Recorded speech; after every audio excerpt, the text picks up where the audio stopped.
প্রায় ৩২ মণ ১,২৮০ কেজি ওজনের ফ্রিজিয়ান জাতের বিশাল আকৃতির একটি গরু।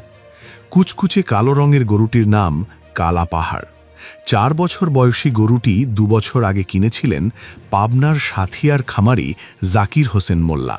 এরপর নিজ বাড়িতেই আরও ২ বছর লালন পালন করে বড় করেছেন। পবিত্র ঈদুল আজহা সামনে রেখে গত বৃহস্পতিবার কালা পাহাড়কে নিয়ে তিনি আসেন রাজধানীর হাজারীবাগ পশুহাটে।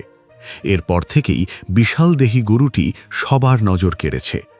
কৌতূহলী অনেকে দাম জানতে চাইছেন, তবে ১২ লাখ টাকা দাম শুনে বেশিরভাগ মানুষই আর দরদাম করছেন না। গতকাল সোমবার বিকেলে হাজারীবাগ হাটে কথা হয় খামারি জাকির হোসেনের সঙ্গে। তিনি প্রথম আলোকে বলেন, মানুষ আসে, ছবি তোলে, দাম শুধু জিগায়, কিন্তু দাম আর কেউ কয় না। সবাই দাম শুনেই চইলা যায়।